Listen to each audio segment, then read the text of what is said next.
Hello guys, it's CalebFire10 here, and today I've got a new PlayStation Fanboy video for you. This time it's going to be on PlayStation Fanboys mad at Halo Infinite and Xbox.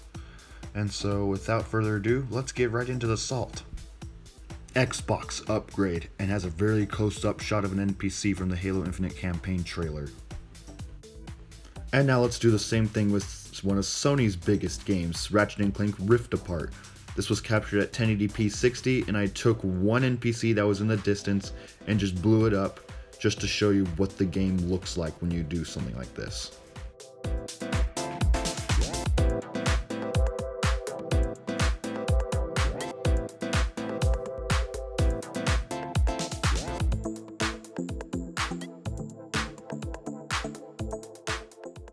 Now, I'm not trying to say that Rift Apart looks ugly by any means. It's not an ugly looking game. It looks really gorgeous with its ray traced reflections. But this is pretty pathetic to zoom in on one thing and say, oh, the game looks trash. That year delay, yep, that was not worth it at all. And it's funny because he's not even the only one that did that. I have a couple more images to show you. What the fuff? Again with the close-ups. I'd like to give a big shout out to the PlayStation community for staying top of 343 Industries and Microsoft about showing everyone the Halo Infinite campaign before the game released. PlayStation fanboys really do think that they're the saviors of the gaming industry. They seriously think that they're the only ones that pressured Microsoft into showing Halo Infinite campaign footage? Hell, you probably didn't even pressure them into doing it. They were probably going to do it anyway. They were just waiting for the right moment to show it. The PlayStation fanboy community was not the ones that made Microsoft show the gameplay footage. That was Xbox players and Microsoft's own doing. It was not you guys alone. 10.3 teraflops versus 12 teraflop machine.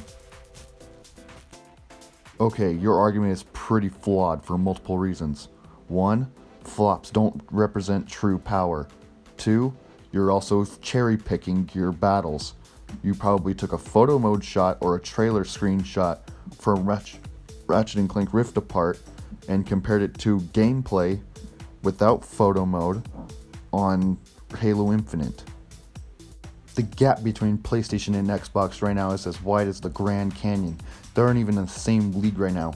Sony is at 14 million PS5s sold to customers, whereas Xbox is retailers only, with stacks and stacks of Xbox Series X's on store shelves everywhere. Oh no, because I saw one photo or a couple of photos on Twitter that showed Xbox Series S's in stocks. That means they're not being sold, right?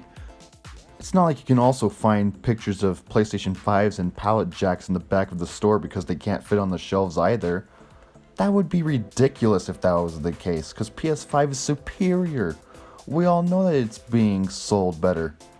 All jokes aside, it is true that the PS5 is being sold more than the Xbox right now, and there could be multiple reasons for that. 1, the PS4 was a huge success, so people are expecting PS5s to be a huge success. Or because the PlayStation 5 has the exclusives and people don't want to buy a PC for getting those exclusives. So you might as well just buy the PlayStation so you can play those exclusive games if you don't want to shell out money for a PC. There could be many reasons why there's a gap, but that does not mean that it's necessarily better than the Xbox. It's all about a preference, and clearly a lot of these guys have a huge preference to PlayStation. Stop comparing Game Pass to Netflix. They are not the same. We have always owned and curated our own gaming experiences. We have never owned or curated our own TV content. We can absolutely compare them. They are very similar. Netflix has a subscription service so you can rent movies through streaming, and Game Pass is the same thing. You download the games and you're pretty much renting them. You don't own them. You're just getting access to playing them as long as you have the subscription service. They are absolutely comparable. And second, we have never owned or curated our own movie collection. Are you serious right now? People have owned DVDs and movies in the past, just like how people collect in physical media for video games. It's the exact same thing. So I don't know what the heck you're talking about. Less than 2% of PC gamers is gaming in 4K, eyeballs. Because honestly, 4K is pretty expensive. Sure, most people's rigs can do 4K, but we can also do 1440p at much higher frame rates. Frame rates that most PS5 games don't even run at.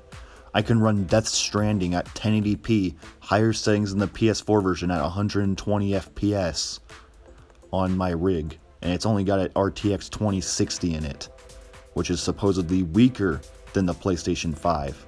And yet, without doing 4K, I can get higher frame rates. And with that, I'm going to be done reading comments. Thank you guys for watching. Comment, like, and subscribe if you liked it. Leave a dislike if you didn't, and maybe comment why you didn't like the video. And I will see you guys all in the next video. Peace.